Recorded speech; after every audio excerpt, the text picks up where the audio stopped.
This episode of Off My Shelf contains coarse language and adult conversation. Listener discretion is advised.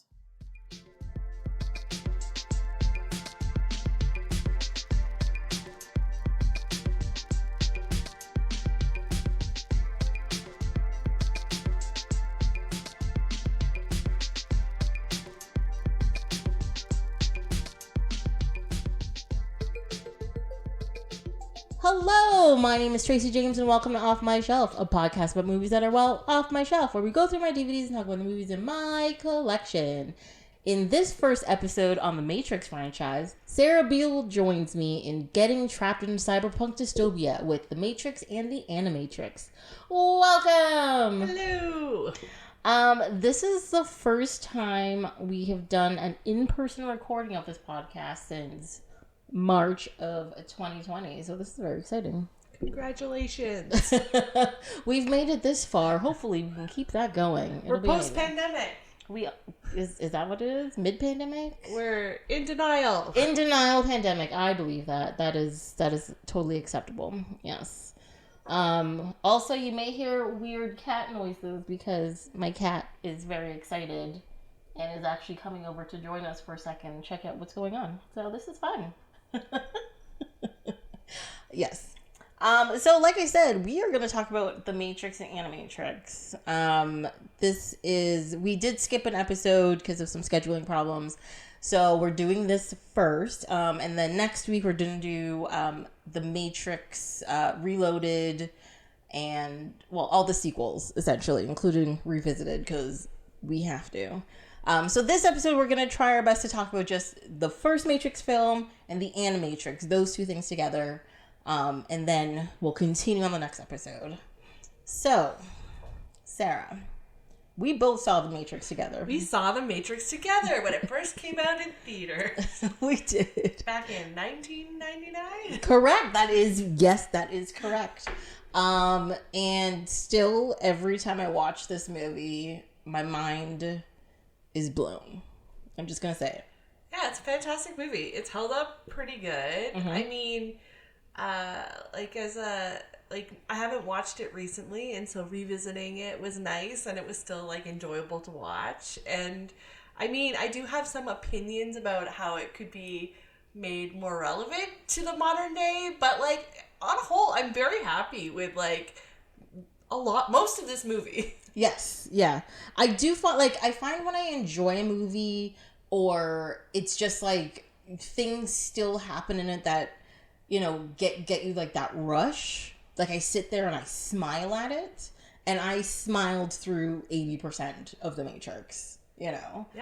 It's just, and I know everything that's gonna happen. I've seen this movie a ridiculous amount of times, and still, every time, by the end of it, I'm just yes! It's still very enjoyable. It's very still enjoyable. Very, and I like that. I know at the time, people were all geeking out on, philosophy of the Matrix and stuff like that, but it's really true. You can continue to watch it now and realize new and different things about the story and the characters and elements of their world. So it keeps expanding. It does. Well, when I was watching it this time, so, when this came out, it was the Wachowski brothers, and now it's the Wachowskis. And I forget which one said it, but one of them was saying that this is actually a trans story. And so, as I watched it this time, because, to me, that didn't make any sense. Because it was clearly, a god savior kind of, superhero kind of tale, right? Yes, there was lots of philosophy in it and all that kind of stuff. But basically, it was, single savior saves the world. Right. That was the one. Yes. Anagrams, yay. Very simple ones. But then I was watching it, but you can see elements of what they're saying in it, because there's times where they talk about how you have to become your true self to realize your power, for example. There's stuff like that is mentioned in the movie and things. So I was like, you know what, I can see that aspect of it. Did you glean anything new from this watching? My modern present day interpretation of the movie was, so the opening scene with Trinity, it's like this awesome like battle scene, and she's got this amazing outfit, and it's high action, and it sets such an amazing tone for the movie. And then I was so immediately disappointed when it didn't stay on Trinity. And then you continue to watch the movie with Trinity, and you're just like, why aren't you the main character? You should be because she's more awesome. I mean, she breathes life back into Neo. She resurrects him. It's true. She does, yeah. And so, like, why? She's the one with the magical powers. Who cares about, well, Neo is still pretty cool too, but Trinity is way more exciting, and I was like disappointed that she's like relegated to this like diminished role at points in the movie. Like there's points where she even like rips a piece of fabric, like she's the attendant nurse at one point, and I was just like, Trinity, no, you're better than this. You're the star. Well, and I think that happens in a lot of action flicks. Like, one action flick that makes me really angry that does exactly the same thing is The Kingsman, right? Oh, yeah. At the end of The Kingsman is the girl.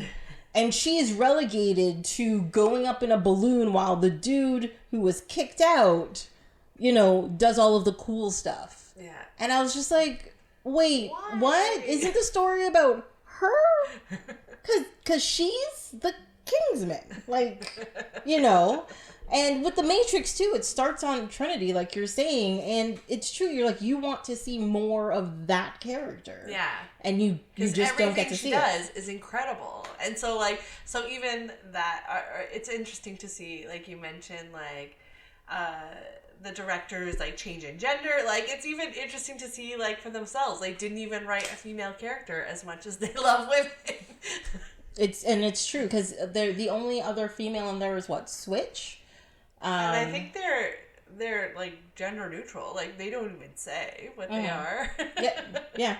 They just go by. the woman in the red dress who doesn't even get a name. Yes, because she's. Why should she? She gets pimped out. She's just a programmed element. Like the Oracle is too.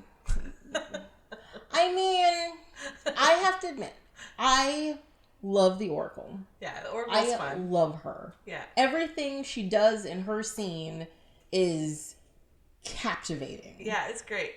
Every word, just how she does seem mystical in her own way, but it also kind of goes back, like, I know Laurence Fishburne's there, like, Morpheus is there and everything, but it goes back to the whole, like, magical black person thing. Yeah. It is a stereotype for sure. But she's like, the wise, mama black lady, and she's like, she spits out the what you need to hear, not what you should hear. But she's also like the resistance fighter from within, right? Mm-hmm. Like she's like, she has like her own cult that she's cultivating. Yeah, no, and she does. Like, I mean, she's stealing little children, and she's like, checking to see if you're good enough to do stuff. Are you the one?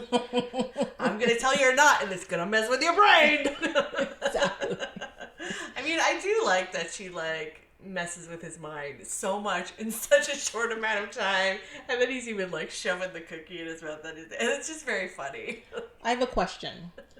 Every time I see that cookie, I'm like, what kind of cookie is that? Also, why is it so crunchy? Because didn't she just bake it? She just baked it. Like, it should be like, that's a problematic point for me as well. Every time he bites the cookie and it's so crispy, and even that she picks it up and it's not like steaming, and I'm like, clearly this was made before. I know it's Matrix and it's all fake, but how did computers get cooking so wrong?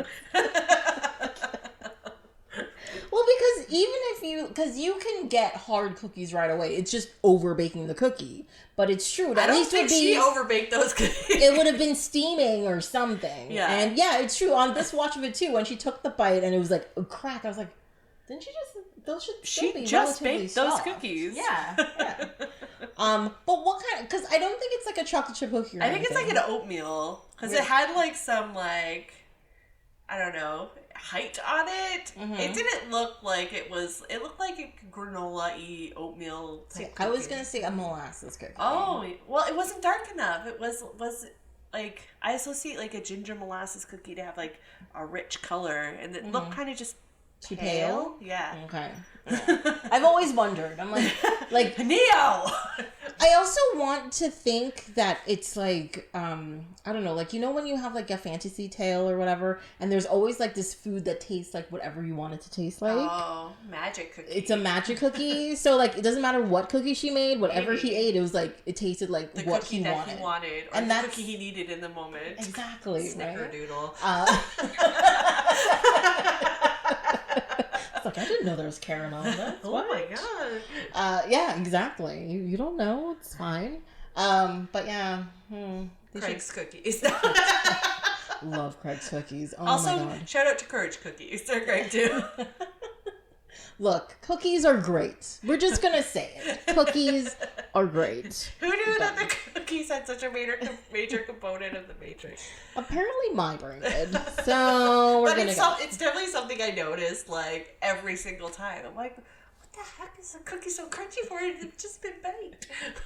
Come on, guys. Well, I guess that goes back to like the chicken conversation earlier on. Like, why everything tastes like chicken. Tastes like everything. Yeah. They couldn't figure it out. That was it. So there's like, what's a basic thing that most people like the taste of? Chicken.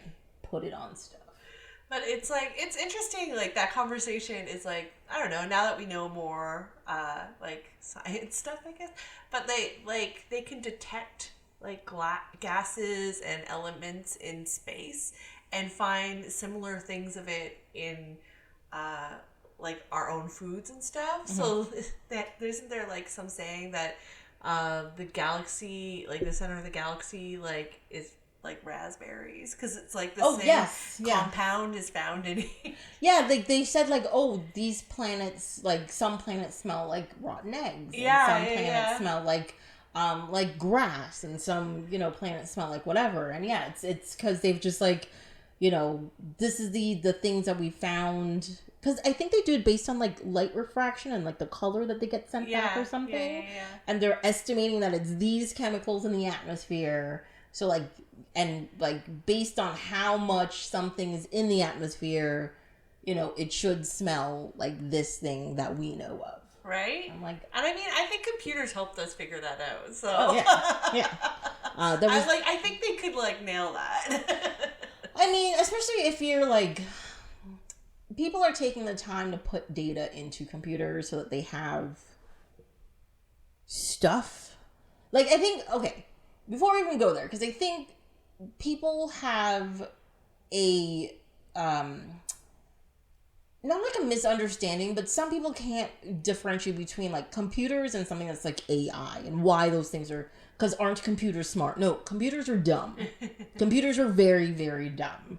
They have just been told what to do and have access to stuff that we need, essentially, right? Whereas AI can interact and extrapolate and create and learn, which is quite different. Consciousness, arguably. Yes, exactly.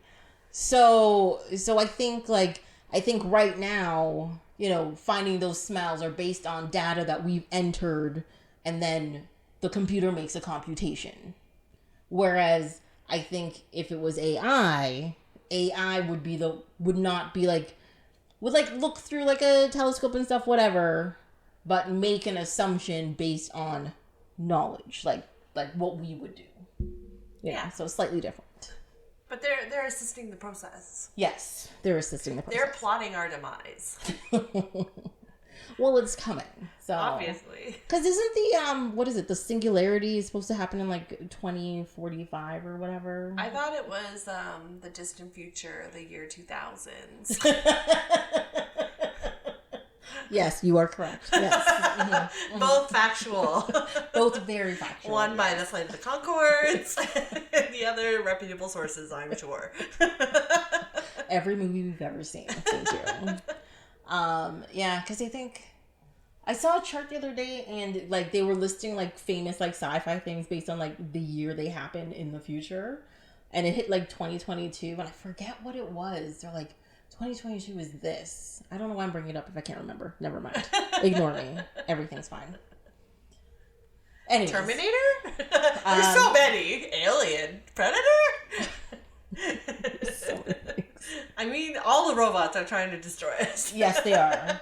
Well, because I mean, like, so Blade Runner was 2017 and 2019, because 2017 was the year, like, the replicant was born, and 2019 was the year it, like, died or whatever.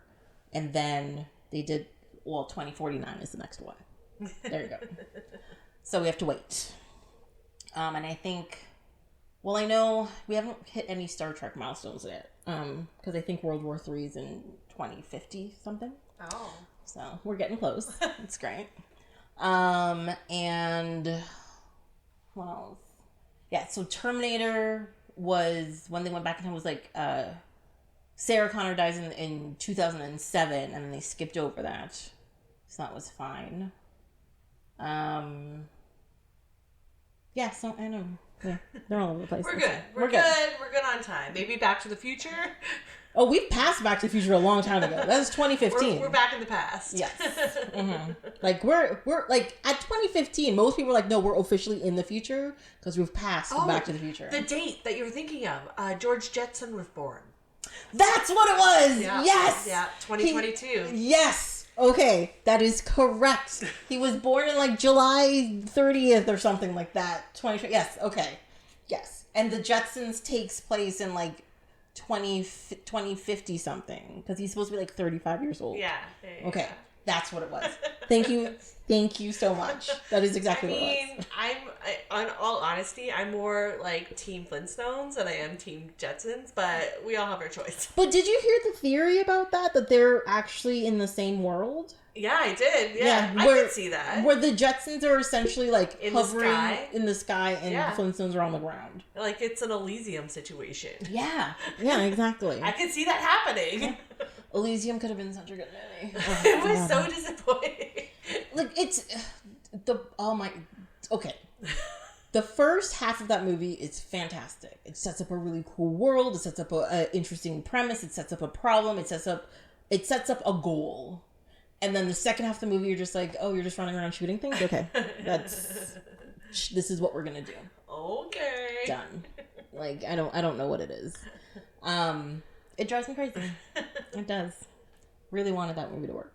But the same guy, what is his name? Behl Comp or whatever? Is that who directed it? The same guy who did District 9 and Chappie. Okay. And stuff. I hated Chappie too. Oh, really? I hated all Chappie of them? so much. No, I loved District 9. Okay, District 9 is amazing. It's so well done. It's so good. And that's why I saw Chappie and I was just like, what is this nonsense? And then, of course, I went to see Elysium because I was like, okay, it starts off amazing and then just down the toilet.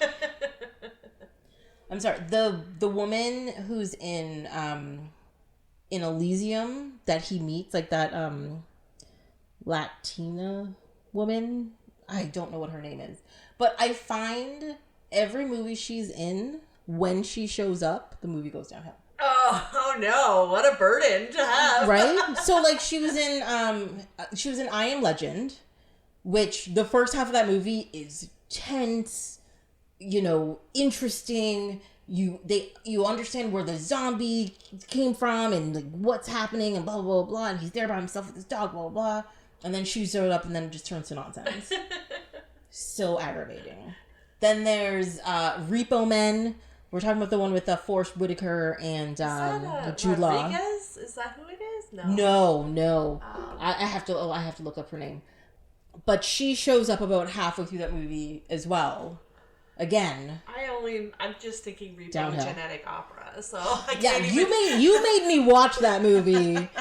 And I was just like, why are we doing this? It's great. It's a fantastic movie. Oh my God. The robots did not kill us in that future. That's true. We did survive in that future. We did it to ourselves, and that's realistically more accurate. We create our own future horror. Yeah. I believe that. Which sort of to be honest, Repo Men is Repo Genetic Opera. Just without singing and Paris Hilton? Yes, exactly. That's disappointing. That's Alice Braga. That's what her name is. She was in Predators, but she shows up right at the beginning, so that whole movie sucks. And then like Elysium again, she shows up about like a third of the way through, and then it starts going downhill, and you're like, what is happening right now? Like, it just does not work. None of these things are things that I like. Yeah, I love that. Like, her known for are all the movies I just complained about. So. You're welcome. She did do the TV show Queen of the South, but I couldn't get into that. I don't know. Anyways, but she frustrates me because every time she shows up, things go downhill. Well, she's not in the Matrix. Boom! Therefore, it's amazing. Theory proven. Right? Right? You gonna write your PhD thesis on this? Yeah. Do like a what is it? A causality graph or whatever. It's gonna be amazing. So good. I just want to call you Dr. Tracy. Yeah. Oh. Film theory PhD. You gotta rewrite your intro soon. I have legal documentation letting you know that I am amazing. Thank you. Doctorate. Yes. In movieology. Can I do that? Is that a thing? Yeah, you can. I'm sure they have. There's like different film things you can study. Like you can get a communications PhD, which would include that, wouldn't it? Absolutely. Yeah. Done. Oh. Yeah, I think I could do that. That would be great. Okay, let's make this. We're gonna make this happen, guys. Tracy's going back to school. Yeah, look for the GoFundMe page. I gotta pay for that stuff. So it's expensive. It's expensive. School is very expensive, and then they wonder why kids are complaining all the time and they have no money. You're like, no, okay. Well, at least in the Matrix, they don't have to go to school. I don't know. Or they're just too old, or I still like find it problematic that like the Matrix is still like modeled on human society with all of its problems. Like, and I'm like, no, like you could have made some of the things better for people. Well, but isn't that one of the problems Agent Smith said was like they went through several iterations of the Matrix and lost whole crops, quote unquote, as he says, because they kept trying to make the world good or ideal or better for people. It didn't need to be perfect, but it didn't need to be as, sexist or racist or, like hierarchical, inaccessible. Like, you're plugged into the Matrix. You're technically paying for a machine that's giving you all the nutrients and you're still starving. Like, that sucks. Well, yeah, I mean, yes. But I think it's... Yeah, I don't know. They just based it on... Well, it's not choice, is what it is. Yeah, like, I don't think... The computers didn't care how we lived our life. They just cared that we believed that it was real and was complacent in it, right? So if our brains need a hierarchy and poor people and some sort of level of despair to be like, I guess this is real. But it does care about the people, like, and I would even argue that it produces, like, we witness, like, the agents, Smith, yeah, like, he's programmed to be that way. He's programmed to be a self-loathing robot. So, like, obviously, or whatever designed the Matrix, like, cares about, like, the emotional status of its creatures if it's even programming them and in certain ways to be like. So I disagree with that statement that he's programmed to be a self-loathing robot, because like if you pay attention to the other Smith agents who are on the same level as him do not act the way he does and are shocked at the things that he does. And I think like Neo, he's an anomaly in the system, right? And I think that's the reason why it goes haywire. Well, it's like hinting at the resistance, which is coming. Yes, which is like, coming. Yeah, because like people, or not the people, but the robots, even within the system, are hating everything, right? Mm-hmm. Like it's unjust, it's uncomfortable for them, but I don't know. I think Mr. Smith like doesn't have that level of awareness. Like otherwise, why is he participating so actively in it? He could be doing anything else. Well, no, but he says in his little speech, the reason why he's participating is the only way is to shut Neo down or to get into Zion, kill all of the quote-unquote free people, and then he can get out of there, and that's what he wants. But then that means he's terminated. And that's what he says he wants. So that's self-loathing. That's 100% self-loathing. If your only aspiration is to complete your objective, which immediately ceases your existence, you hate yourself. My God. Okay, if you put it that way, yeah. Because to me, it's just like, no, he wants an escape from the world he can't stand, right? And the only way to do that is to not exist. And he's like, I'm gonna take it. Then he's choosing, like, actively choosing to hate himself. Or no, he's been programmed that way, but he's in this, like, failure circumstance. Mm-hmm. He can never be successful. That is true. Yes. Yeah, because now I feel like talking about the sequels, and we're not allowed to do that. I know. No, we're going to stick with this one, because... But even in the sequels, like, we don't have entire resolution. Like, this is an ongoing, like, complexity, and the system becomes, like, more and more complex, right? Yeah. Like... Well, we find out, like with any system, because even within, like, closed ecosystems and stuff like that, things go out of control, things start to mutate, things start to change, things start to... evolve or die or whatever, and things become imbalanced and stuff like that, right?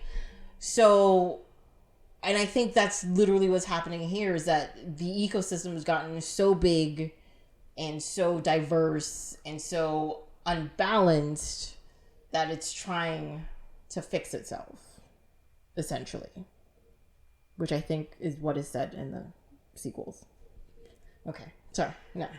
Anyways, but I honestly would have been fine if there was no more content for The Matrix. After the first movie? Yeah, because I find the movie to be such a perfect capsule of a story that it doesn't need more other story. things. Well, it didn't need to be like 4 more stories about Neo.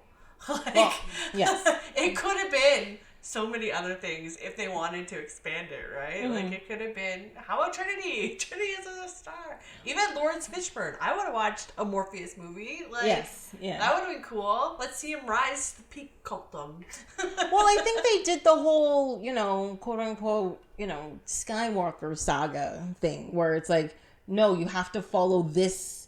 We started the story of this one person, so we're going to follow this one person and, like, what's around them, essentially.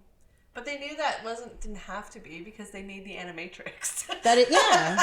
And that's why I put the Animatrix with the Matrix, because I find the Animatrix with their singular stories that just make the world of the first Matrix film more juicy was perfect.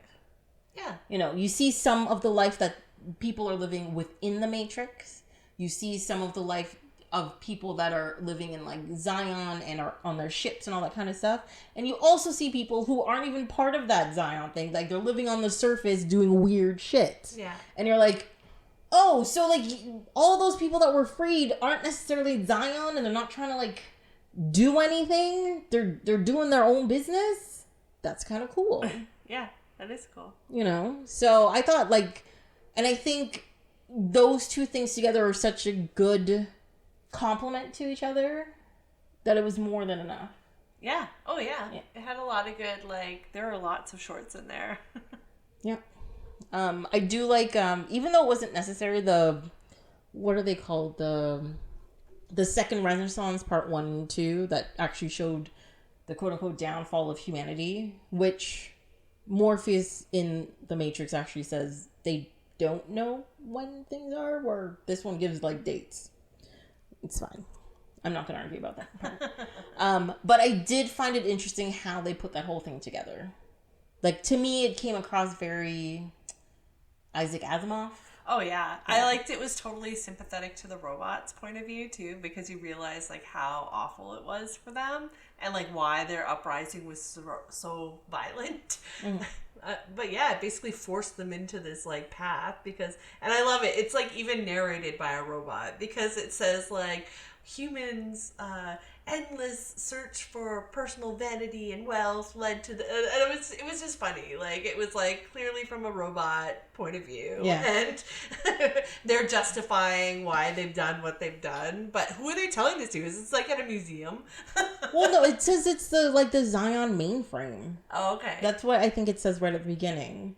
So I think it's like, so they stole it from the robots. Or something. Because it wasn't made by people. No, I don't think it was. Yeah, like, because I think it says, like, Zion Archive, and it gives you, like, a number or something like that, which I thought was weird in the first place, because it sort of seems like, you know, like a kid going to school and, like, here's your lesson, learn about this thing. Yeah. And, like, they're looking at it. But then, like you said, it comes across as like, no, it's the robot's point of view of this. So why would that be part of like the Zion Archive? Right. Yeah. This isn't like propaganda for the humans. This is propaganda for the robots case. Yes. But exactly. like put in human context. It's almost like they're like human rehabilitation camp. Maybe that's what Zion is. Like it's just a secret covert operation for the robots. We're like, no, you need to sympathize with us and understand what we're doing. Yeah. Surrender. Oh my God. We'll make your cult. Well, I mean, that whole thing came across very like, you know, slavery and Holocaust and all that kind of stuff, because it starts with like the slavery part, like you're indentured to us, you don't get paid, you don't get anything. Yeah. You're doing all this stuff. Like, but I still don't understand why you need AI robots to do these menial tasks. Why can't you have just like random stupid robots you program it to just do this one thing, so then they don't have consciousness or whatever? Well, I think it's just like an allegory for like human rights in general, like saying that our like human society, we're so willing to like, you know, restrict access, limit control, like over different people's whenever it's convenient for us, whenever it's convenient. Like, you know what I mean? Like it's just it was just, you know, the little sci-fi Aesop fable. Yeah. Well, I mean, because everything really went downhill when the robots are just like, fuck y'all, we're going to make our own society, but our society is so much better than yours that your society is falling apart now, and now you're going to try to kill all of us. Yeah. Cool. Not acceptable. But those things happen. Those things happen. They have happened in our history. They're happening right now. Yes, exactly. So, you know... Yay! Apparently, we're not learning from our past, even fictional pasts, even warnings. This is the distant future. It's the year 2000. It's the year 2000. We are robots. Yeah. Oh my God! Imagine we actually find out that as human beings, we were actually like AI escaped from some other place and then we populated here. Because a lot of people think that we were actually like aliens and we were like deposited here. It's a whole thing. But yeah. Oh. Evolution can still exist within those parameters. I just like thinking generally, like on a day-to-day basis, that like I'm a universe, like I'm a child of the universe. Like I can agree with that. Like, I mean, why limit yourself to Earth, right? Like, no, we live in the universe. We're star children. We are made of stardust, so you know, totally possible. We're traveling in space every day. Yeah. You're like, what do you mean you want to go to outer space? We're already there. We're already here. You're crazy. I think I was having a conversation with a friend of mine on Thursday about like going to, like taking a trip to like Mars or whatever, and I was like, I can't do that. There's no way I would be able to do that. I can't be away from a space which I consider quote unquote safe, which is land for me, where I can stand up, take a breath, and if I don't move, I won't just automatically die in some way. So like I have the same problem on boats. Like as soon as I stop seeing land, I'm just like, we're all gonna die. We're gonna die. And I think I'd have the same problem in space. Yeah. Oh yeah. I'm reading a book right now about how to take over the world. It's by Ryan North. and it's a guide for aspiring supervillains. But it's very funny, and the very first chapter, I think it's discussed about how like humans are so inadequately like equipped to deal with outer space that you might as well just stay on the planet because it's terrible. Everything else is going to be terrible. Yeah. No, I absolutely believe it because especially if you, because even if you look at, like the Orville, for example, where, like you're on a ship and it's really bright and blah, blah, blah, blah, but you don't get like, you follow a clock, but you don't get like sunrise and sunset. Yeah. You have spaces for relaxation, yes, but they're fake, and if you know it's fake, does interacting with it feel the same? Like, what, how do you really relax, or how do you really get away, or how do you really commune with quote unquote nature when you're trapped in this like hermetically sealed capsule in the middle of nothingness? Yeah, totally. I like to point to the relevant documentary in this case, The Martian. Like, look how hard it is for him. Very hard. Very hard. That documentary must have been really hard to make. Yes. They must have spent so much money, like, oh my God, filming all that stuff. Oh, yeah. But no, it would be like so hard. So hard. Well, even like you think about everything that he goes through in the movie and in the book, he goes through even more, actually. And it's just shocking. Like, why do you want to do this? Yeah. Like, it's like disaster after disaster on a daily basis. Mm-hmm. Like, when you're doing like normal things. Like, you're not doing anything crazy. You're just trying to survive. Yeah. Yeah. You're like, I want to plant potatoes and make sure they grow so I don't starve to death. Right. And you blow up your home. Yeah, and you're totally. like, oh, okay, that's how that works. I'm like, all right. And then you're just like, is anybody come back and pick me up? You're just like, nope. You're really far away. Like, really far away. It's a whole thing. I love that when he gets back on the spaceship at the end and like he takes off his helmet. And they're like, oh my God, the smell. And he's like, oh, I didn't even notice, but I haven't bathed in like a year and a half. So yeah, that makes sense. Like, oh, that's disgusting. Well, I mean, like, you're literally just trying to survive. Like, what's the importance of bathing in that moment, right? Like, I don't know, I think I'd get itchy. Oh, yeah? I don't know. It was pretty, like, he was probably trying to conserve water, too. Oh, yeah. Like, I imagine it was, like, dire circumstances. Oh, no, like, I understand he hasn't bathed. And to me, it makes perfect sense. Because, honestly, if he got back on the ship and took off his helmet and they're like, ooh, you smell like a summer breeze, I'd be like, what the fuck? What are you talking about? Why this? So it doesn't make any sense. So, yeah, it makes perfect sense. But at the same time, I think I would be itchy. That's about it. That's all I'm saying. So yeah. But yeah, the Matrix and stuff.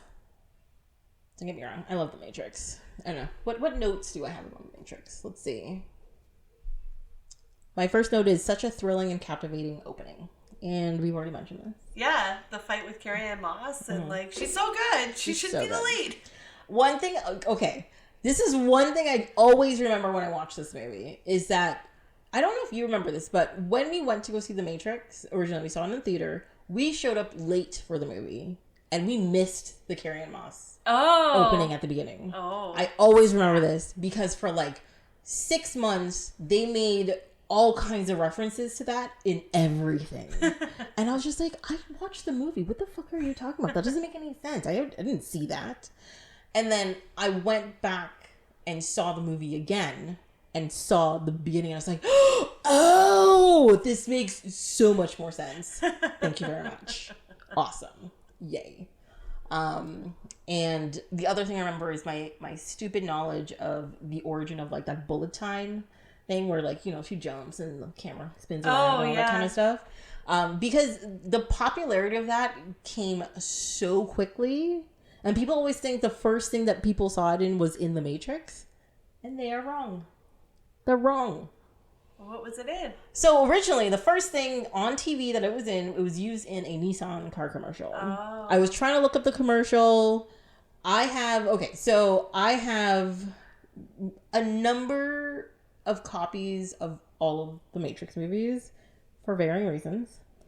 But one of them is that I have this big box set thing that comes with the original trilogy movies, the Animatrix in it, and then like 3 discs of just like bonus material. And that's where I learned this from. And I remembered it being in a movie called Wing Commander as well. But I always thought Wing Commander came out after. No, Wing Commander came out before. But originally it came out in this Nissan commercial. And they're like, oh, this is really cool. Then Wing Commander came out. But Wing Commander only came out like 3 or 4 months before The Matrix. And there's this one scene in Wing Commander, which is a video game movie, which they ruined the really cool video game. It had Freddie Prinze Jr. in it. Like, what else? But they do this like thing. They run into like hyperspace and like throw themselves back and like the camera spins around. It's a whole thing. So then it was in that, and then it was in that scene in The Matrix, or the couple of scenes in The Matrix, and yeah, it's really cool. Oh, yeah, it's also real complex how they do it because they actively set up like all the cameras. Yeah, all of the cameras. It's like 100 cameras in a circle around somebody doing an action, so it all captures it at the same time. That's why it looks so cool. Yeah. Yeah. Yeah, it was like, I think the bar, like, I can remember, like, the 90s really pushing action movies with, like, new and bigger effects and stunts. Like, Crouching Tiger, Hidden Dragon had a lot of that fantasticalness element. And then, when this one, and then Kill Bill, was that before or after? I don't know. Well, Kill Bill was after, I believe. But, like, or, like, some Quentin Tarantino movies, like, they were always trying to, like, push the action element or the fighting sequences. Mm-hmm. But then, like, these special effects were such a game changer that, and, like, to this day, like, they're still referenced, like... in everything. Everything. Kids movies. Like, one of my favorite Matrix... I don't know if it's a prequel or a sequel, but I'm going to make an argument for the Lego movie. Okay. Because it is. It's essentially that story. Like, even the micromanagers look like the Sentinels. Oh my god, they do! I did not put that together. Oh my god, they do. He's the one. He's yeah, he's the savior. He's the piece of resistance. Like, it's the same story. Mm-hmm. Yeah, and then he has to, like...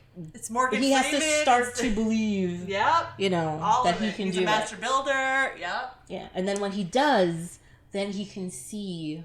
you know, what he has to do. Instead of Laurence Fishburne, the prophetic black man is Morgan Freeman. Mm-hmm. It's great. It's so many. It's a parallel. It's a parallel. That's true. But, like, yeah, even the kids have, like, their own Matrix movie. Yeah. And it's awesome. It's great. Everything's awesome. Especially when you're part of a team. Yeah. It's cool. What else do I have here?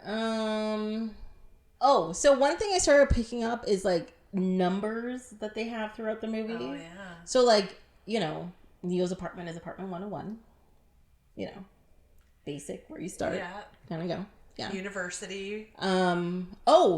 So the Nebuchadnezzar, if you're paying attention, was commissioned in 2069. There was a plaque that they actually like show. Okay. So, but based on what Morpheus describes as the Matrix and like the timeline, that ship would have been 130 years old. Yep. Which confuses me. Like, was it made so, like, I know you go through the ship and it doesn't look like the greatest ship ever made or whatever, but it's still like a hover shippy thingy that flies around and works and does things. So... does that mean, like, Zion's been around for 130 years? Was Zion around and then later on made this thing in 2069? Like, what is that? We don't know how the humans have been... Well, and I even question, like, I bet you early on that they were released. Like, I bet you... my theory, and I thought about this, I believe that there was an active... robot resistance that like released the first humans, because I think there was like a complete collapse of society. Like humans couldn't survive like what was being done to them. Like it was like, I think like, yeah, the first humans would have had to have been like released. They weren't like free run. Or maybe they just weren't captured. I don't know. Because the timeline seems too weird. That's too long of a time for like collapse of society and then a resistance to start, right? Like it seems like they would have needed help. Yes. Well, I think that goes back to our thoughts on like, you know, like Holocaust and like civil rights and all that kind of stuff, where there's always somebody on the quote unquote enemy side who helps the people being oppressed. Coordinating the resistance efforts. Yeah, while pretending to be like against whatever's going on. Right. You know. So yeah, maybe that was it. There was like a section of AI people who were like, I'm sympathetic to you humans not dying. Yeah. You know. But I wouldn't be surprised if initially there were like people who were sympathetic to the robots. Yeah. Who were just like, agreed. Just leave them alone. What the hell's the big deal? Like, I 100% believe that also. So, yeah.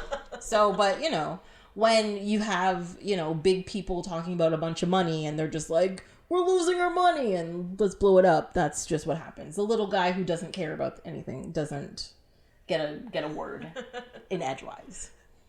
Ugh, it's all horrible. Yes. We're doing this to ourselves, people. Radiohead sang a song about it. You should listen to it. Paranoid Android. No. You do it to yourself. Oh, you do it to yourself. Yes. Okay. The secret the guy in the video is telling him is about the Matrix. That's what he's ruining it. He's like, oh shit, we did blow ourselves up. Damn it.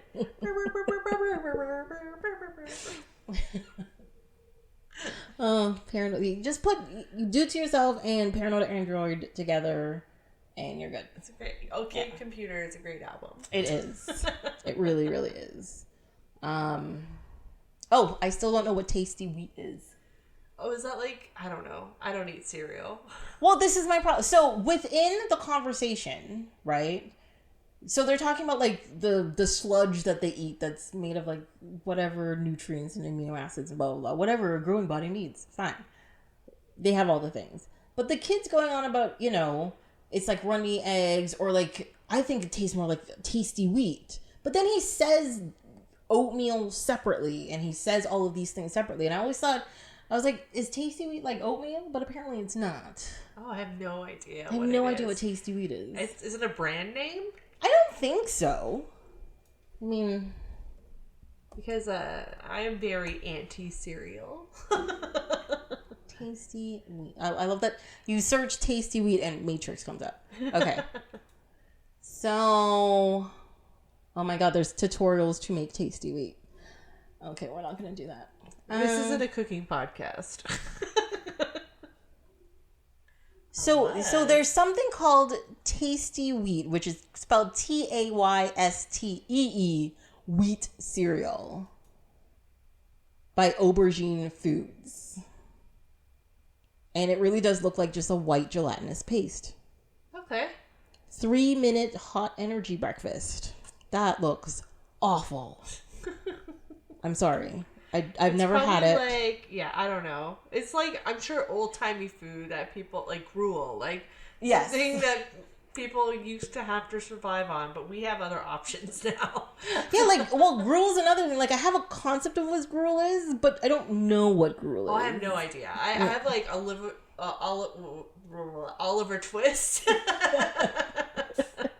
But it's always like this just, like, gray slop they put in a bowl. Here's your gruel. Kelly Sleeper. He's not interested in this conversation. It's fine. He's too young to watch The Matrix. He is. It's too much action. It's a little scary. You know. But yeah, it's not great for kids. Kids shouldn't watch this movie. Oh, one note that I did remember I wanted to mention. I don't know about the Bechdel test but there was a recent argument this summer about the Bechdel test, and basically it was saying like anything deemed as feminist is a pass for the Bechdel test, and I'm like, oh, that opening scene with Trinity, then it just passes based on that. That's true. She does talk to Switch, but Switch hasn't identified their gender. Oh, that's true. Okay, never mind. Did she talk, or we didn't see her talk to the Oracle? No. I also noticed the absence of women agents, which is interesting. Like, yes. I thought that was like, another interesting, like, gendered comment. Well, the fact that they're gendered in the first place, like, I would think they would be, like, some non-gendered random thing. I mean, having dudes... Like, why do they need to look like men? Yeah, like, quote-unquote, men in black right. thing happening. But why does it have to be men in black? Why can't they be, like, they look like ghosts or... Yeah, they didn't need to look like people at all. Yeah. They could have looked like robots. Agreed. Yes. But I find the world itself is very unfeminine, except for very specific scenes where they're like, no, this is a lady. You're like, oh, okay. Thanks. I mean, in the sequels, we get exposure to more women in leadership, I guess, but, like, it's still not, like, overall very feminine or like has features of womanly things like nurturing, soft, empathy, like nothing. Well, they do the typical thing like Trini does. It's like, I do this for love. That's how I'll That was unfortunate. Which is something that makes me mad about movies all the fucking time. I know. That made me mad too. Because I was like, don't give your power to him. Yeah. Well, the Oracle told her, like, whoever you fall in love with, that's going to be the one. You're like, oh, okay. Well, the Oracle spewing patriarchal bullshit. Yeah. But also, like, so one of the things that actually really bothered me about this movie this go around was, like, the religious bent, like, really got to me. Like I knew it was always there, but for some reason I noticed it even more now, and it was, like, very irritating. Like, the entire crypticness of Morpheus at the beginning, and, like, not really saying anything, but doing it in this way that, like, he seems powerful, or, like, because he owns the knowledge, right? But he's not delivering it in an effective way. Mm-hmm. And it's just, like, it makes him, like... And, he has, like, weird, twisted relationships with his crew members who see him more as, like, a leader, like a father figure than, like, a captain. Yeah. Well, I think that's why you understand why Cypher is so mad and wants to get out, because... It is a cult. But he also says, he's like, if he told me the truth, I would have told him to shove the pill up his ass. Like, because you're like, he doesn't give them information, right? He's just like... Look, you want to see something cool or not? Take a pill. Yeah. And you're just like, I guess I'll see the cool thing. But then you can't go back from seeing the cool thing. It's not like you go outside, you see a nice sunset, and you walk back inside. No, you go outside and you stare at the sunset until you die and your retinas burn out. Like, it's very different, So I understand his plight. Like, I really do get it, based on just the experience that Neo had and all that kind of stuff. And if Cypher had the same experience, like, you bring him to, like, a weird world, I'll tell you, like, the flowery information, but not give you any actual knowledge, and, like, do you want to come? Do you want some acid? Let's do this, Accept me as your Lord and Savior. Yeah. Because I think a lot of people would, their curiosity would win out. Like, I think even for me, I would also hate the quote-unquote real world, but at the same time be like, I want to see it. Yeah. And then be like, oh, I gotta do chores on a tight ship and that's 150 years old and wear a bunch of ripped clothing. Okay. Be listening to this cult guy? No thanks. So yeah, no, I get it. All I'm saying is I understand Cypher. Bring back Cowboy Curtis. Yeah. Do I think it's right for him to do it by killing all of his crew members? No. But do I understand that he wants to get out, eat steak, be a movie star? Yes. Yes, I do. That's pretty, like, idealistic of him, too. That always bothered me, too, that it was like, this is the villainous plan, but I'm like, that's a pretty idealistic circumstance to be like, oh yeah, they're just gonna plug me back in. I'm like, no, dude, they're gonna kill you. 100%, they're just gonna kill you. Yeah. My other question is, like, how do you think they made contact with him? Like, how do you think, like, because somebody has to be around for him to be plugged into the Matrix and unplug him. So they can't just, like, secretly, get him in a corner without somebody knowing. Yeah. So I was always confused, like, well, how did he make contact with them? He sent an email. Just that. Yeah, why not? I'm sure they have an internet. I mean, the fact that the transition, like in and out of the Matrix, is through like old school phone, like landline technology, is hilarious to me. Like it is so. Why does it need to be referenced? And I'm like, was the Matrix created on dial-up? Like, why is it? It was 1999. Yes, yes, it was. Mm-hmm. I was like, it would be so slow and choppy. Well, that's why they can only go one at a time. Yeah. Like, you can't just put it on, like, speakerphone and get sucked in. You gotta wait for the AOL dial-up tone. Oh, yeah. It's gotta come in and be like, you've got mail. Let's go in. Oh, God. Oh, ICQ. Does that still exist? I don't know. Everyone uses WhatsApp. Oh, I don't like WhatsApp either. It's fine. I have too many chat things on my phone to communicate with different people. Like, I think I have like 6 or 7 of them. And I use each one for specific people. I mean, it's a communications tool. That is true. That is what the phone is for. That is correct. We're not sending faxes with it. Technically, you can. You can? Yeah. With like a PDF or something? Yep. Oh, okay. Mm-hmm. And you can send it to like a fax machine and it'll print out like it was a fax. Oh, it's on the Matrix. Right? Because we live in the future. Even Neo's computer is pretty like hilariously old. Well, I mean, that was like everything in that movie was advanced technology for the time period. Because even, I was like, they had the big CRT monitors and all that kind of stuff and his little like slide down phone. You're just like, what? Oh my God.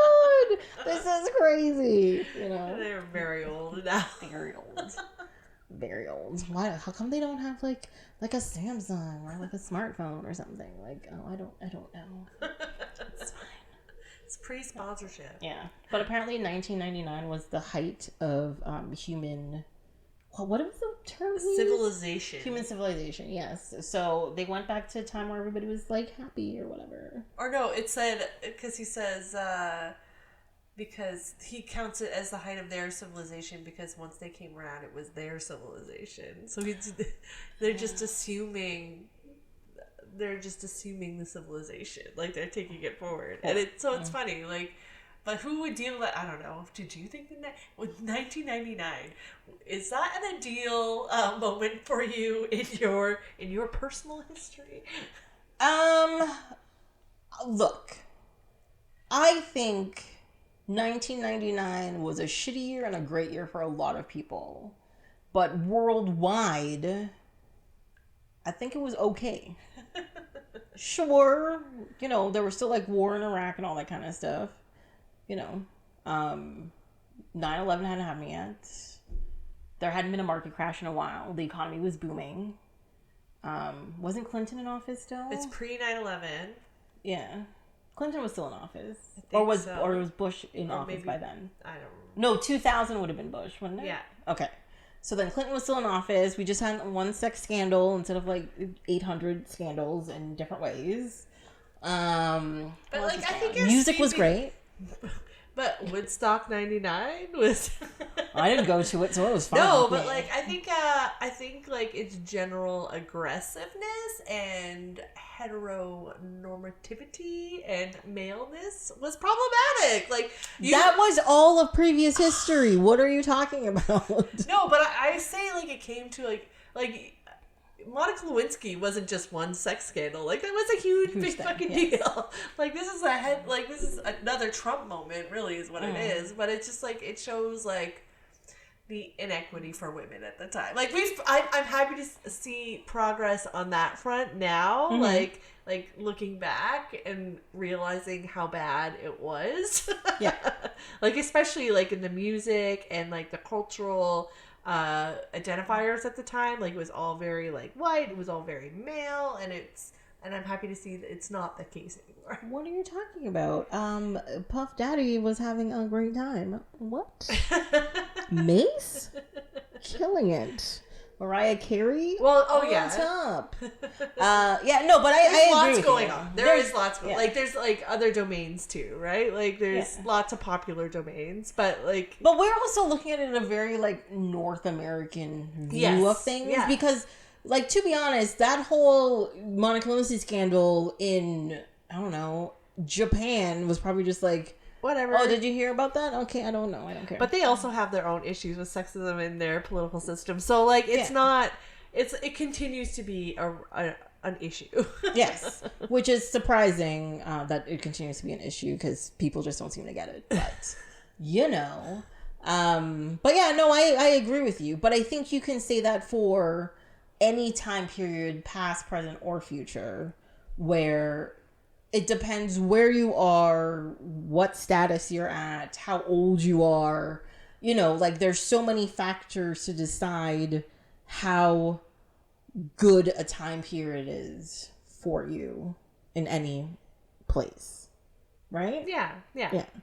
You know, because like 1990 could have been like the greatest year for some people. They're like, that's the year I won an Oscar. I bought a plane. Yeah. I did, you know, like I found the love of my life. I went on vacation everywhere. I got to the top of K2. I made friends with a polar bear. Like, it could have been the greatest fucking year. And then another person is like, that's the year my whole family died from Ebola and I lived in a hole. You're like, oh, that sucks. You can't.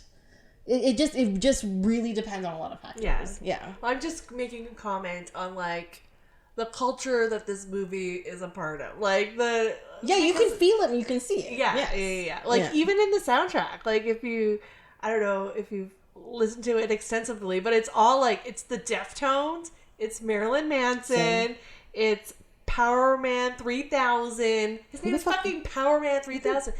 When they go into the club scene and they're playing that first song that they... Oh, is that what? Okay. Yeah. I've heard that song... Through the witches. I have heard that song a million times and I never knew you sang that song. Okay, yes. But yeah, it's in the movie. Mm-hmm. Yeah. Also, that scene when they're talking together in the movie like should be redubbed because like that music is obviously blasting and they're having like this whispered conversation and it would honestly be like what but that's why she gets so close to him, like to like his ear and stuff. But still, no. Yeah. You and I both know that is factually inaccurate. Maybe the Matrix doesn't understand volume of sound. You gotta cup the person's ear. You gotta move you know that meme that's super popular this week of the girl screaming in the guy's ear? That's what it would be. That's how that would be. It's so true. Oh my god, yes. You could make that meme. It's just like with the quote with what Trinity's saying in the Matrix. All capitals across the top. You're like, yes. And if you take a red pill! Oh, yeah. See, now if it was a comedy, that would have all been in there. They'd be like, are you Trinity? Like, sorry, what? So you gotta. I can't hear you. Can we go in like the next room? Sure. Text that to me. Yeah. You can T9 that. It takes like half an hour. No. I love it. Yes. I used to write emails on those things. I know. It's fucking crazy. I know. Yeah, we used to use emopticons or just a colon and a bracket to indicate your emotions. You know, like the worst part is that I hate like emojis. Like I don't use them, right? And 95% of the time I will type, you know, sad face, smile face, whatever, instead of just doing the stupid face because it just pisses me off. Oh, I 100% type out all the emojis, but I often want to, I don't know why, I'm like looking for a horse. Yeah. To indicate that I'm a little horse. Or I like the wave for saying goodbye. Yeah. I do the birthday cake for birthdays. That's, you know, that's classic. That kind of thing. Classic. The thing that pissed me off about my phone, though, if you do put colon and bracket, it changed it to the emoji. And I'm like, no, that is not what I said I wanted.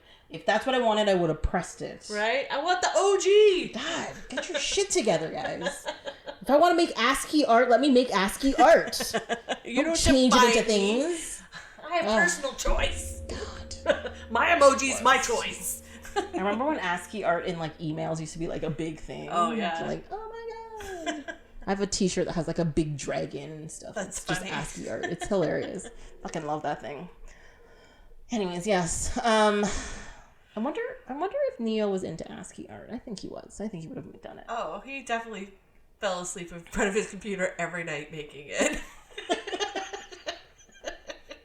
That's what he was doing.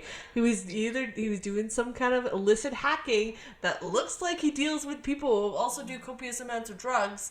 Like, what kind of hacking was he doing for them? This is pre-Bitcoin. Okay, so this was my question as well. Like, what his little mini discs that he gave them? What do you think was on them? These aren't crypto bros. Nope. Like, what was he doing this work for? These sketchy ass people. They didn't even look like they knew what a disc was. Yeah. They were going to some sketchy goth club after. I completely overdressed. Much leather. This is my problem with a lot of like goths and stuff like that. They're like, I don't care about society. I don't care about nothing. But you put so much effort into like your look and your outfit and stuff. You're just like, that's a lot of work. Is all I think of 95% of the time. Yeah, it's maintaining that image is exhausting. Yes.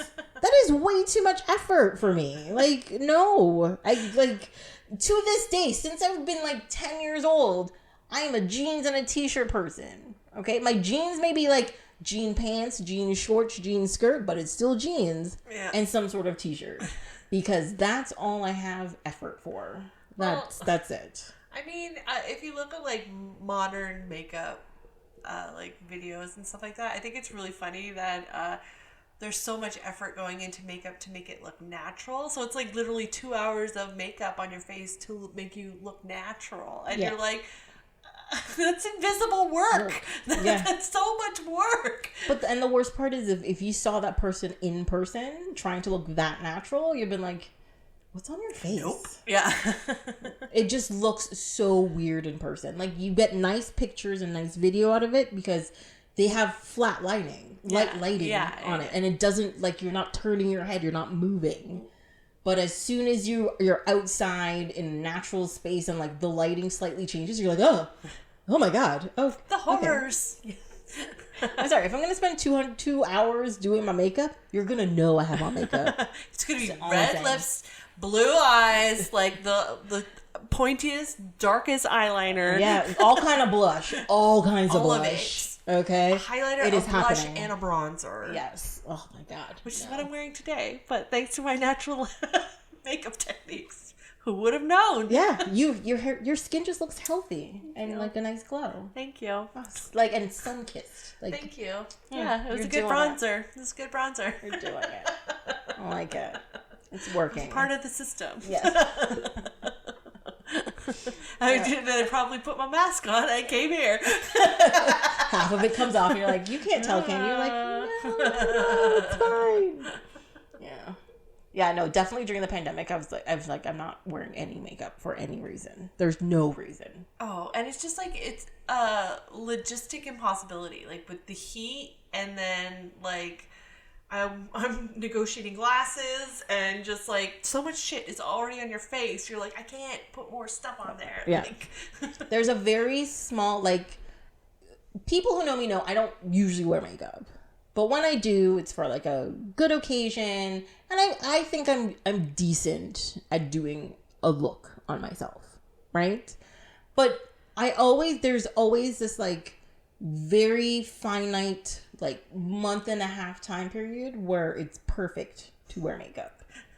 Okay, where you don't have to worry about sweating too much. You don't have to worry about wearing like a scarf that's gonna like mess up anything, or like a hat or something. And it's between like the beginning of November to like mid-December, like right before all the Christmas parties. Because by the time the Christmas parties come, it's too cold. You got to put on scarves and all that kind of shit. It's not happening. I'm not doing it. Right? But like November to mid-December, perfect time period. Because you can walk outside. You know, it's a cool breeze, so you're not sweating. Yeah. Inside, they usually don't have the heat on yet, so you're not too hot when you get into places, when you're still wearing a sweater. You don't have to worry, like, taking shit off or whatever. Oh, it's so good. But yeah, like, that's the time of the year. So people often get me in makeup for, like, Halloween. Like, because I'll do a full face funky makeup thing. Because I don't have to worry about it, like, melting off my face or being wiped off my face. That's when it happens. It's the magic moment. It's the magic moment. That's it. The rest of the year, suck it. I ain't doing it. It's either gonna like melt from sweating or get wiped off onto all my clothing. Yeah. Not doing it. It's true. It's not glamorous. Not doing it. Mm-mm. But it was like, why don't you do that more often? I'm like, no. Lazy. Also, like, unless it's required of everyone, then no one should be obligated. Agreed. Look, until Steve in accounting has to show up with mascara and like a good, like gloss on something, I ain't doing it. Yeah. Not necessary. I'm not contouring for you, man. My face is contoured a certain way for a reason, and you're just gonna like it that way. It has a natural contour. Thank you. Thank you very much. Thank you. But Trinity looks great in it. Makeup. That's our review of The Matrix. Oh, what was the podcast about? Cookies and makeup and bringing down the patriarchy. It's great. It's the good stuff. It's the good stuff. Real balanced representation here. We're like, what were you talking about? The Matrix. I'm like, what? It's fine. It's fine. We get it. What else? Oh, one thing I did notice in the Oracle scene, which I had never noticed before, even though I've easily watched this movie 100 times, is that in that scene where Neo and the Oracle are talking, there is like ragtime music playing in the background. Oh, I did not notice that. Oh, that is interesting. Yeah. I probably should have looked it up, but I didn't. But I noticed she's smoking, and that always like makes me feel weird when you see people smoking indoors. I don't know why, but it does. Oh, well, because we've gotten past that. Yeah, we are. Even at that point in the no, I guess not at that point in the 90s. It was starting to go out the door. Yeah. That was the point in time where people were starting to be like, oh my God, you're smoking? Compared to be like, oh, that person's smoking, whatever. The difference. And like they started to bring in like laws about smoking indoors and all that kind of stuff. But if it's your private property, you're still allowed to smoke indoors. Yeah, you can do whatever you want. But she's like in the she's kitchen. got like 14 kids in the other room. But I guess it's the Matrix, so it doesn't matter. So it doesn't matter. they're fine. But doesn't your mind make it real? But there is no spoon, so there is no smoke. So it doesn't exist. There's no nicotine. There's no nicotine. You're not gonna get lung cancer. You're not going to die at a young age. No. Everything is just fine. Secondhand exposure doesn't count in the Matrix? No, not at all. As long as you believe there is no spoon. Yes. I still like that kid, though. I don't know. I really do feel like that kid should not have been, like, a bald white kid. Yeah, there is a little bit of, like, some culture appropriation going on. Oh, yeah. Like, it's very Buddhist. Oh, yeah. Yeah. And you're just like... why do you have an English accent, though? Yeah. But I still also, like, couldn't do you like be from India? Just a little something. Or, like, someone who actually wears those clothes. Yeah, but I think that just goes back to like the yoga crowd, right? The white people who are just like namaste every 5 minutes. They're just like, no, actually, we're not doing this. My light is not bowing to yours. Thank you very much.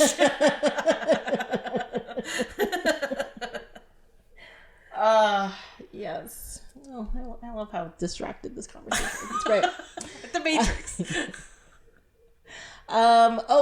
Another thing that I really enjoyed. So the part where they get back to the building and like they're trying to escape and they're going, they're using the main wet wall to like climb out of the building. I like the fact that they did like a pan of all of the people showing each person's technique on how they're like traversing, doing this climb down. Yeah. And how like especially aggressive Trinity's was, which was like span the whole space. Yeah. Just like, and I was like, yes, do it. Take your room, woman. Ultraviolet this moment. Yeah. And then right after that, they beat up Morpheus, and all I can think of was like, Rodney King. Yes, we both lived through that trauma. Yeah, we remember that. Yeah. Like, because, we were in high school, and, okay, so, or wait, no, that was the O.J. Simpson trial that I'm thinking of. Because I remember in my math class, the teacher fully stopped everything and put on, like, the radio. Yeah, radio, everybody. And was, like, to listen to, like, the verdict and all that kind of stuff. But, yeah. No, but the Rodney King thing was still also very traumatic, where it was like, oh my God, LA is burning. Yeah. Okay. Yeah, it was huge. Yeah, but they kind of deserved it, so it's okay. Well, I mean, like, again, like, this is, like, pre 9/11, right? So, like, as much as there were, like, this surge, like, this countercultural resistance movement kind of happening, there was also, like, the only people saying, like, question authority, blah, blah, blah, was, like, it was in music, it was in movies, right? Like, it was in books and literature. So, like, yeah, before, like, this war on terrorism happened, and then it really gave, like, a larger platform for that need for resistance. Like, it was, like, yeah, it was kind of, like, a fictional thing.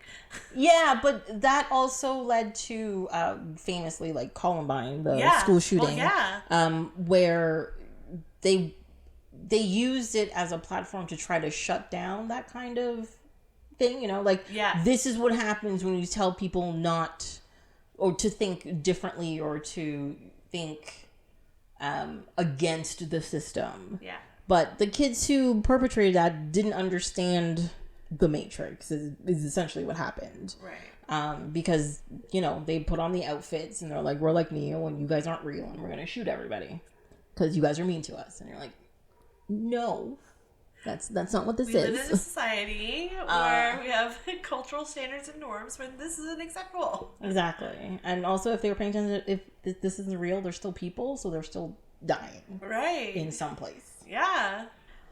So I still remember, like, the backlash against, like, action films and, like, films like The Matrix and stuff like that, where it kind of went back to, like, the 80s, like, everything was, like, witchcraft hunt. Where they're like, no, TV shows and movies and video games cause people to be violent. And you're like, no, no, that's not how it works, technically.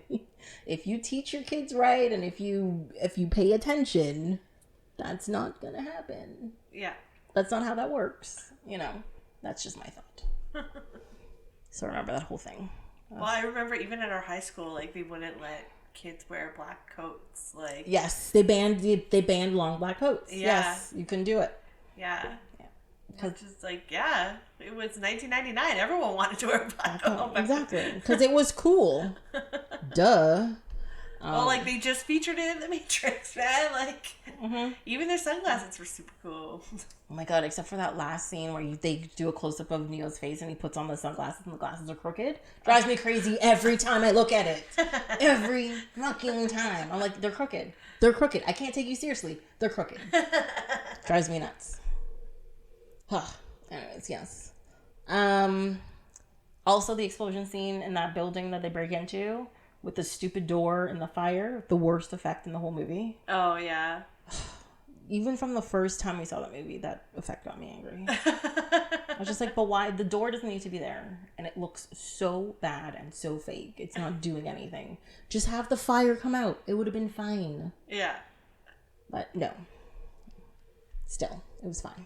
Or I don't like even how, like, Trinity, like, when in that final, when they're scaling the elevator in that final fight to get Morpheus, like, she has to hold on to Neo like she's the sidekick. I'm like, no, she could hold on to the cable too. She's capable. Exactly. Because doesn't he actually, like, he doesn't just hold on to it, like, he straps himself into it. So she just had one as well. Exactly.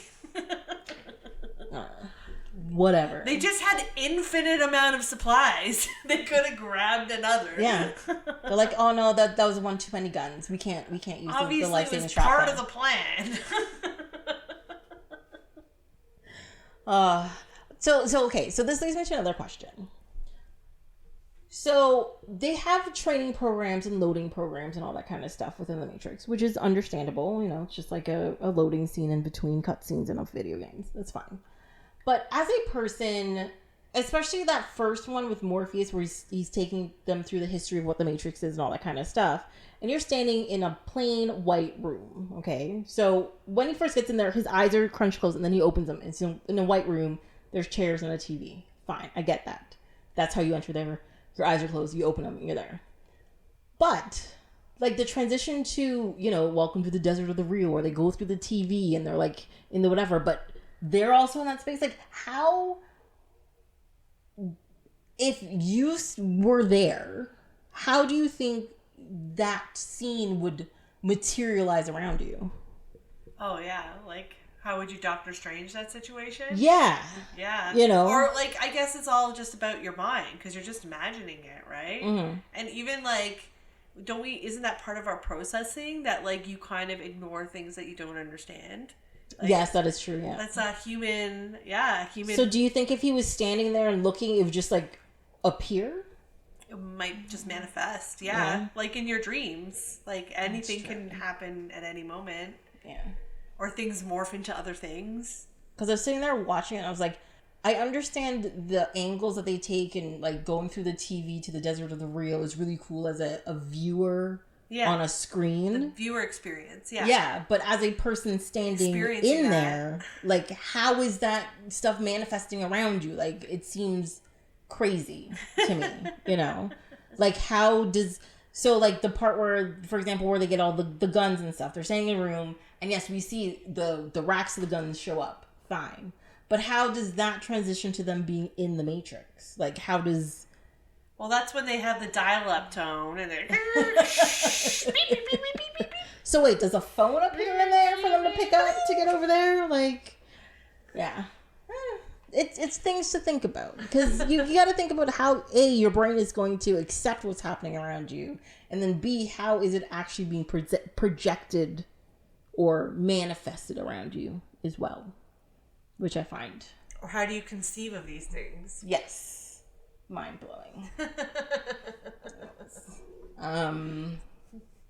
Do they even Fing Man? No. I don't know why they call them fingers. My next note was, so the door, so when the agents are running after him, and he goes to the door, it's apartment 303 and he gets shot or whatever, and then I looked up what an error code 303 was. It's redirecting to a new URL, and I was like, that's really funny. That is funny. Well, it's very funny. So, you know, like I said, I was looking at numbers. Okay. Bad gateway. Isn't that what the 303 is? Like, yeah. Oh, and my last note was there's more cussing in the music in the credits than there is in the whole movie. Oh, yeah. 100%. Yeah. Thanks, Rage. And then Marilyn I'm looking at you, Zach. Yeah. Oh, yeah. So that's why I started watching immediately after watching The Matrix. I started watching Westworld because I'm like, no, I need a palate cleanser from this Marilyn Manson. Really? Westworld? Do you know about Evan Rachel Wood? And she like outed Marilyn Manson. Yes, I know. Yeah. No, but the show is not a palate cleanser in any way. It's more of the same dystopian abuse. It's a different Matrix. It's a different Matrix. Except that you identify a little bit more with the robots this time. And I told you I identify as a robot, so... I'm team robots here. That is true. That's fine. I'm good with robots. Robots are cool. Yes. Let's see what else. Okay, so I guess we can jump to the Animatrix. Okay. Which one did you like? I like the one with the cat. Oh, yes. That one is called Beyond, I believe. I just liked it was like its tone and content was like so much less serious than anything else. Yeah. But like it was still part of the world and the convention still existed and it didn't like I like that it was its own thing too. Like I thought that was fun. Yeah. It's true. Most of the other ones were very serious and dark. Or like they were very they were much more purposeful in like showing you how they were related to the Matrix. Like they were like no, we're reinforcing this idea. Like it was very but yeah, I like that one was kind of just there's also a lot of death involved in our Oh yeah. They're very graphic. I mean, I like that style of content. Like I like the Love, Death and Robots series on Netflix, and this reminds me a lot about that. Like it's just like they're fun stories and they're fun shorts and they're their own elements, but they were very serious. They weren't funny. No, like there's little comedy to be found. I mean, I thought like how serious some of them thought they were was comedical. Like the noir, there was the film noir one. The detective story, Like yes. the opening line is like talking about Philip Marlowe, and I'm like, oh my god, this is overkill. Like rolling my eyes. Yeah, it's just like, we get it. We know. Yeah. I was just annoyed because like I'm already such a fan of the cyberpunk genre, and I'm already super knowledgeable on this topic, so I don't need it spelled out to me in any measure, and I think that's condescending. Well, I think that was a problem with a lot of cyberpunk movies and all that. Even going back to like Hackers and stuff, which we've talked about before, where they like over explain everything that they're doing, but also their visual representation of what hacking and the internet is ridiculous. Like it's just, it doesn't, even in this movie when you first meet Neo and like shit's popping up on his screen, I'm like, trust me, it wouldn't be like that. Even if he's running an algorithm to like run something through the internet to find something, it would not look anything like that on his screen in any way, shape, or form. You're just like, come on, guys. Come on. No. Not doing it. Like, I understand they want to make it visually accessible, but it's just, I don't know. We can glaze over those points. Like, just get to the business. Exactly. You know? And, like, what was it? The Net, the Sandra Bullock one or whatever. Oh yeah. Oh my god, I love Sandy B and everything. She's great. I've watched all her movies from Love Potion number 9 up, but I never watched The Blind Side. And it looks too serious. I don't want to do that. But yeah, no, The Net. Bird Box. Have you watched Bird Box? No. Oh, it's fantastic. It's so good. I like it. God. But The Net, it was so cheesy. But I like that it was like a John Grisham style, like, privacy. I remember going to see that in theaters when I was a kid, but I liked, like, it was making you think about, like, your information and how people can use it. And I was like, those are early security warning days. I was like, oh, thanks. I learned a lot in the net. People have forgotten about that already. And they're doing whatever they feel like doing right now. It's great. I know. So many TikTok accounts. I'm like, guys, do you know who owns TikTok? It's a problem. I know. People were like, get on TikTok. Nope. It's great. I'm like, well, it's not even the whole like security issue thing. It's more along the lines of like, I just don't care for it. Short form content. Yeah. Like I already do the Instagram, and that's more than enough for me. Yeah. Oh yeah. That's more than I'm willing to participate on the social medias. Yes. Exactly.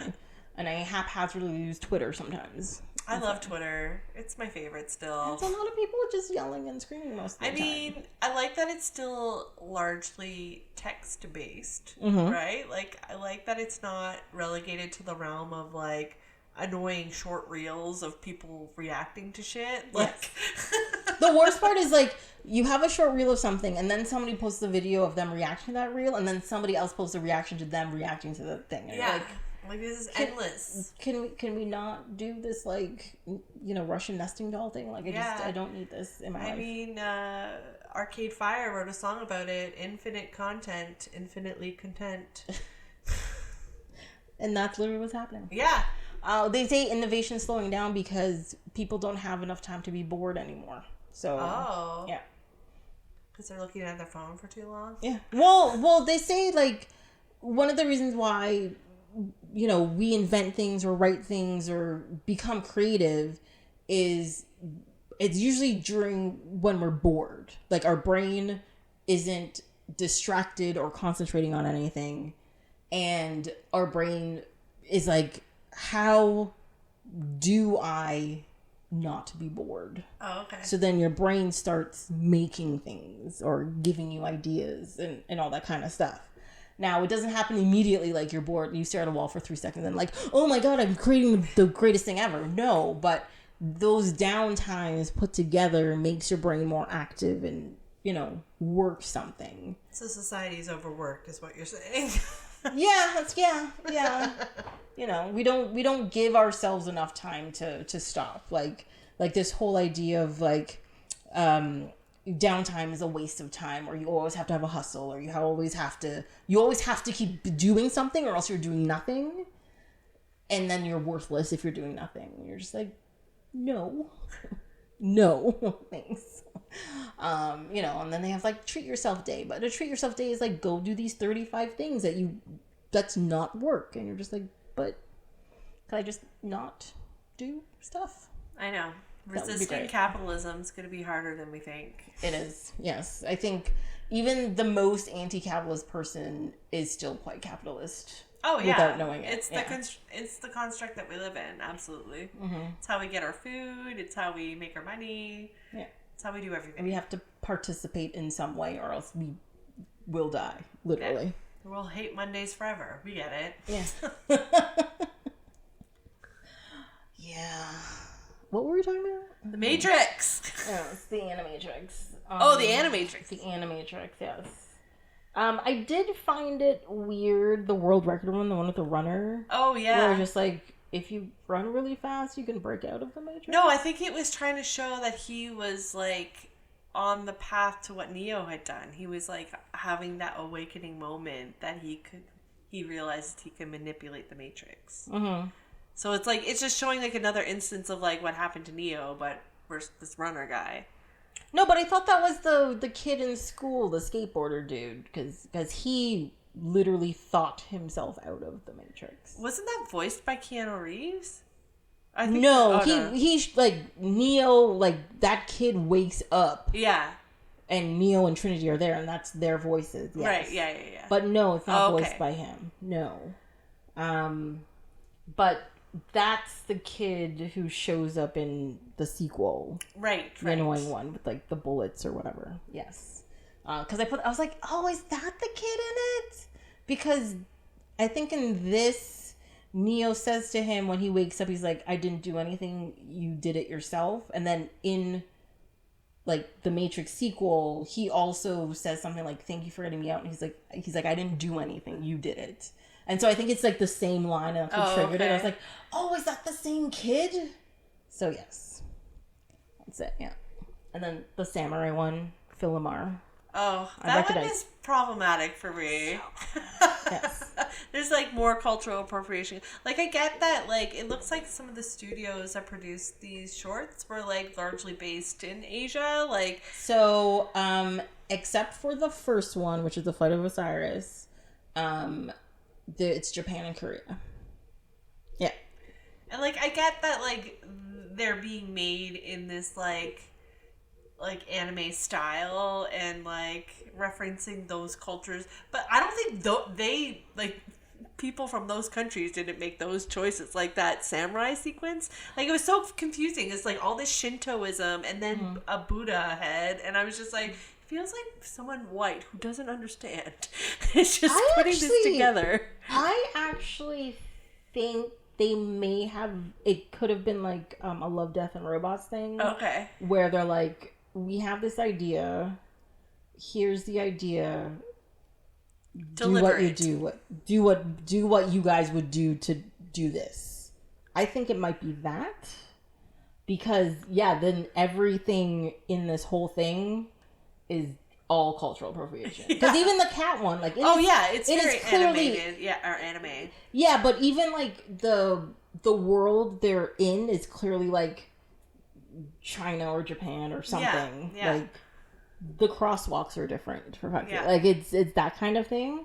And the only one that like actually like looks North American is the Flight of the Osiris. Like when she like exits out, goes into the Matrix for like the Dropbox, like the mailbox looks, big city USA mailbox, like, whereas everything else in every other one looks completely not North American. Yeah. So yeah, I get it. Yeah. I wonder what the process was with, like, did they give like the studios like a script and be like animate around the script? Did they give them like an idea? Did they give them? Or like, maybe, what were the parameters? Because even like some of the character choices, I was just like, like why those samurai guys? Like that was confusing. Also, the thing that pissed me off about it is like when she came out of the Matrix, out of the training program or whatever. Why was she in her underwear? Everybody else was fully clothed. Why was she specifically in her underwear? Yeah. Like unnecessarily so. Because these were actually quite sexual, a few of them. Yeah, there were a lot of... it didn't surprise me at all. I'm like, oh, of course. They make like this animated thing and they immediately go to like a porn version. I'm like, okay. Yeah. I'm like, I guess I know who you think your audience is, I guess, but but it was like so unnecessary. It was so unnecessary entirely, and it wasn't even trying to make a point, except for the point was, hey, look what we can do. Exactly. Because like the flight of the Osiris was, because like they were fighting blah blah blah, and I was just like, why is her little kimono thing so tiny? And then they start cutting off each other's clothing. I was like, I don't remember this part. Why is this happening? Okay. But it does get, like, the story does progress, like, beyond that scene, but there's a lot of time in that scene. And, a lot of time. And, like, yeah, a lot of, like, spending time, like, with the reveal of the characters. And a lot of, like, scrolling up and down their bodies. Yes. A lot of objectification is happening. Yeah. It's weird. Which was surprising. It wasn't just female objectification, which I was happy about, but still a lot of unnecessary objectification. Like, yeah, it's a weird, like, unnecessary point. Yes. Agreed. Absolutely agree. Two of these, they looked like a lot of Aeon Flux. Yeah. Was,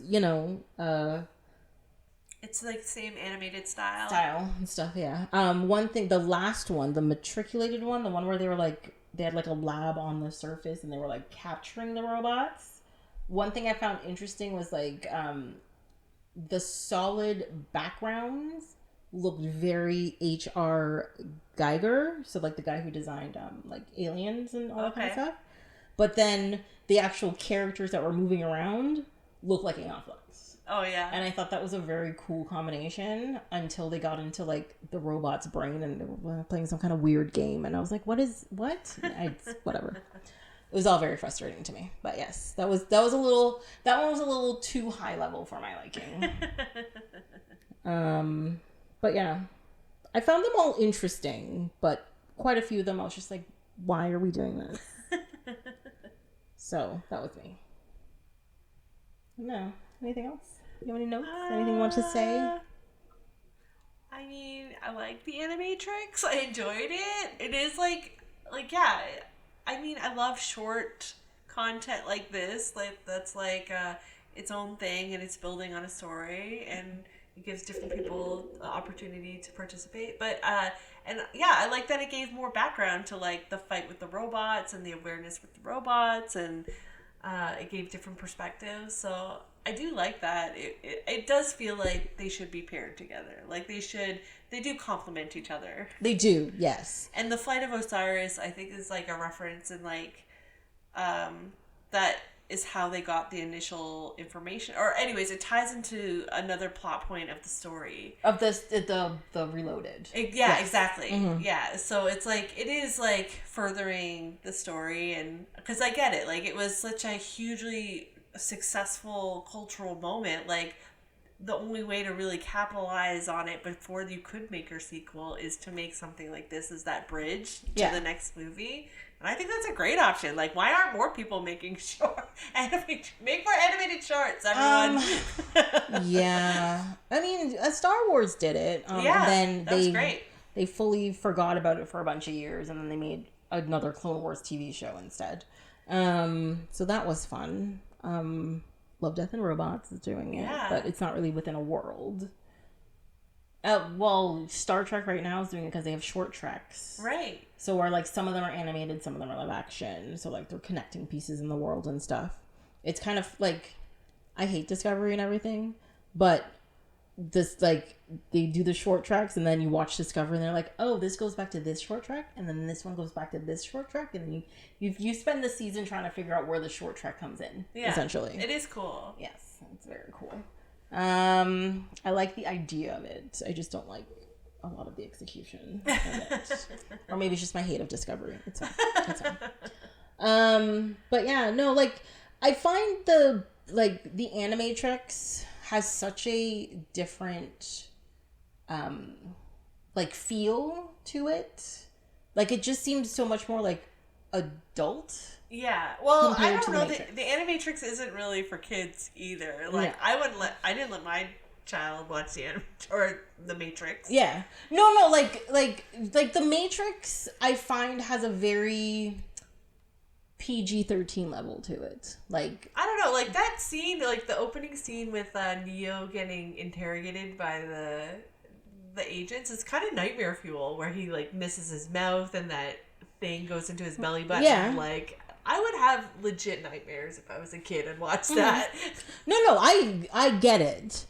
But like there just seems to be like with the length, there's more like cussing in Animatrix, there's more like nudity or alluding to nudity in it, like sexual content. I find a lot of the violence is a lot more visceral with it as well.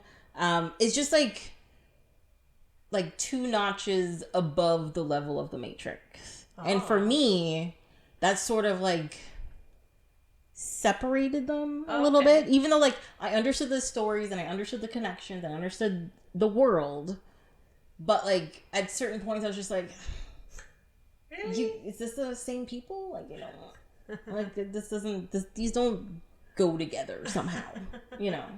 It's like having a Lego movie and then you have like a Lego movie but somebody says fuck 5 times in it. Like it's just on another level. You were deceived. Yes. So that's just how I'm feeling about it. It's the Animatrix if the people at the Gross Goth Club at the beginning of the movie made the Matrix. Yeah. Yeah, you're like, no, she's gotta have sex with him, and then when that guy's leg comes off, he's gotta spray blood everywhere. Like, come on. Because like a lot of people die in the Matrix movie, but you don't see a lot of blood splatter everywhere. No. Right? But you watch the Animatrix, like, especially in like that last one where like the robots come in and just start literally ripping people apart. Okay, it's everywhere. And they like do like a scroll of like the room of the dead bodies. Yeah. And you're just like, oh, okay, we're fine. Living in this. Yes. Cool. Yeah, we're just gonna go with it. Mm-hmm. But yeah, like that's my thought on it. The humans are dead. Oh, Flight of the Conchords is perfect music for this. Oh my god, it's so true. It's so true. 0000001. 00000. Yeah, I years ago I wrote a blog post on that. How much I love that song, except for that part where they're counting, but they're not. 00001 and 00011 is 1 and then 3. Okay, and they don't follow the Fibonacci. They don't do odd numbers. They think they're counting, and it drives me nuts. A lot of things drive me nuts, as you can tell. It's fine. It's just a good song. It really is a very good song. I will post that one. Yes. Well, I guess that's it. I think we've covered these pretty in-depthly. Oh, nice. Yes. Good job, us. We did it. We do have another episode coming up where we're going to talk about Reloaded and Revolutions and possibly Revisited if I can find time to watch that third maybe. But... Ooh. What about Resurrection? Can we bring up Resurrection? Was that Resurrection? Was it not Revisited? No, it was Resurrection. Whatever it was. Yeah. Yeah. They're into the weird Bible stuff, remember? Yeah. They're into the weird Bible cult stuff. Yeah. Trinity 101. Yeah. The thing I realized about that last movie that I don't like it is because I literally don't remember anything about it. And I have watched it. Oh. Didn't we go to the theater together and watch it? Did we? I think we did. Yeah. Yeah. It felt like a full circle moment. Yes. That's true. Oh my god. I think we saw all of these movies together. Yeah, probably. Yeah. But yeah, I don't remember anything about it. I remember it like references the first movie a lot. Mm-hmm. And it's like, yeah, I'm not going to say anything else. I remember more than you do. Okay. Well, by that time, I'm going to rewatch it, hopefully. And then we'll have a proper discussion about that as well. Nice. Woo! All right. Well, that's it for this episode of Off My Shelf. Until next time, you can follow along on Instagram and Twitter at ohmyshelf, or you can send an email to ohmyshelf@gmail.com. As I mentioned, on the next episode, we'll be continuing our talk about The Matrix with Matrix Reloaded and Matrix Revolutions. Hope you'll be here to listen.